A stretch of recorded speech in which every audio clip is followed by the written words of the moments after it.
సర్వాధికారైన తండ్రి నిన్ననేది ఏకైతున్న ప్రభావం స్తోత్రాలు చెల్లిస్తున్నాం.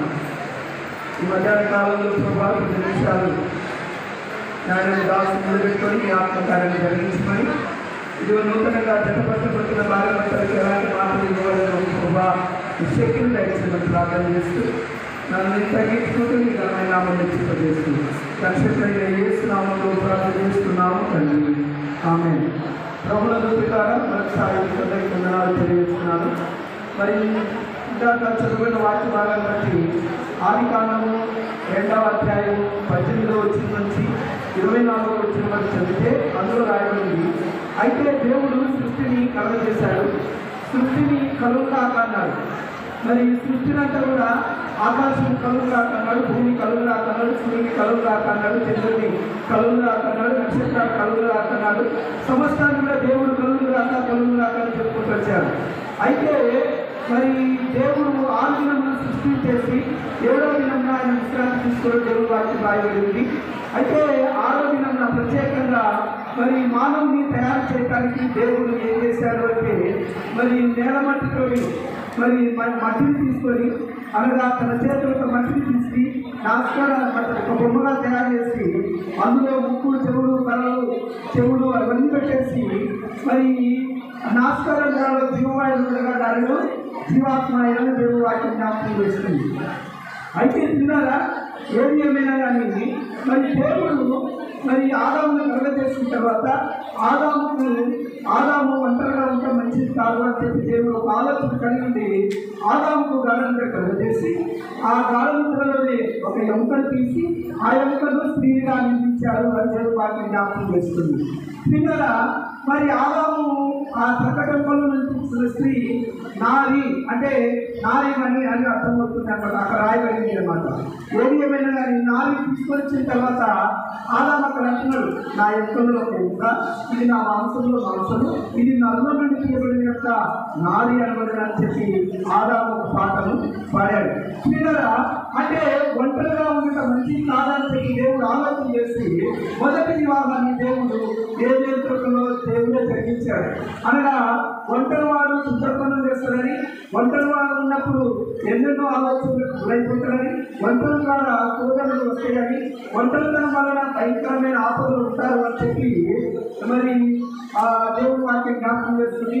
ప్రజలు కూడా ఒక ఆలోచన చేస్తుంటారు, ఒంటరిలో ఉండడం వల్ల సంవత్సరం ఒంటరికి నడాలు ఏమైనా అని మరి ఒంటరిలో నుంచి ఒక అమ్మాయిని చూసి పెళ్లి చేస్తే బాగుంటుంది అని చెప్పి ఆలోచన పనిచేసినట్టు మరి దేవుడు వాక్యం కూడా జ్ఞాపకం చేస్తుంది. ప్రేమైన వాళ్ళ అనగా ఏదేని రోజుల్లో మొట్టమొదటి వివాహాన్ని దేవుడు జరిగించాడు. ఎప్పుడైతే దేవుడే ప్రారంభించాడు, దేవుడు వివాహాన్ని ప్రారంభించాడు. వివాహము మరి ప్రారంభించబడిన తర్వాత మరి వివాహం కూడా మరి ముగించబడుతుంది అని దేవుడు వాటిని జ్ఞాపకం చేస్తుంది. అంటే ఇది దేవుడు చేసిన పెళ్లి అని జ్ఞాపకం చేస్తూ ఉన్నాను. దేవుడే ఈ పెళ్లిని జరిగించాడు. రెండో విషయాన్ని జ్ఞాపకం చేస్తూ వెళ్ళిపోతాను.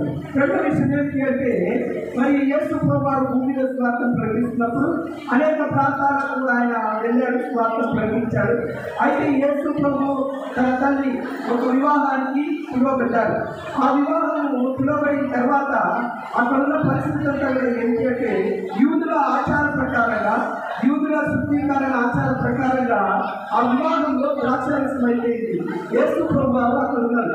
యేసు ప్రభు అక్కడ ఉంటే మరి అక్కడ ఉండి ఏం చేశారు అంటే మరి ద్రాక్షారసం అయిపోయింది.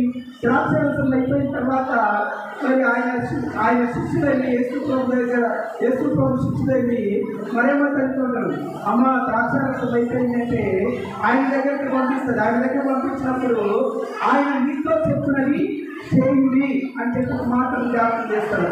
అంటే ఆయన మాట ప్రకారంగా జరుగుతుంది అనే సంగతిని జ్ఞాపకం చేస్తున్నారు. అక్కడ కొత్త ఏంటి అంటే ద్రాక్షారసం అయిపోయింది. ద్రాక్షారసం అయిపోయిన తర్వాత యేసు ప్రభు చెప్పాడు, ఏం చెప్పాడంటే 6 ఆత్మాలకు నీళ్ళు నింపండి, వాటిని ముంచుకొని వెళ్ళండి అన్నాడు. అంటే 6 ఆత్మాలకు నీళ్లు నింపారు శిష్యులు. మరి ఆ యొక్క నీళ్లు నింపుకొని వెళ్ళారు. అంటే మొదటిచ్చిన ద్రాక్షారసం కన్నా శ్రేష్టమైన ద్రాక్షారసము ముంచుకొని వెళ్ళారు. ఇలాగా ఇంకో మాట నేను జ్ఞాపకం చేస్తాను. ఏమిటి అంటే ఆయన మీతో చెప్పినది చెయ్యాలి. మరి తిమ్మలేసి అని చూడాలని దేవుడు చెప్పిన మాటలు వినాలి. అంటే దేవుడు ఏం చెప్తాడు? వాక్యం చెప్పమని చెప్తాడు, ప్రార్థన చేయమంటాడు. మరి రెండోది సంఘ సహవాసంలో ఉండమంటాడు, దేవుడితో సంబంధం పెట్టుకోమంటాడు. అంటే దేవుడిని ప్రేమించమంటాడు. లోకాన్ని కాదు, శాస్త్రమైన ప్రేమించేది, దేవుడిని ప్రేమించబడు. అంటే ఈ విధానానికి యేసు ప్రభావం అన్నాడు. అంటే మీ ఇద్దరి మధ్య కూడా యేసు ప్రభావం ఉండాలి. ఏదో మరి కల్పించిన కథలు కూడా అంటే దేవుడు వాక్యం చెప్తున్న మాట ఏంటంటే, మరి భర్తలారా మీ భార్యను ప్రేమించండి, భార్యలారా మీ భర్తలను లోబడినండి, భయం కలిగి నడుచుకున్నది. ఇంకో మాట చెప్పి నేను చేస్తాను. ఇది దేవుడు ఆచరణ వివాహం.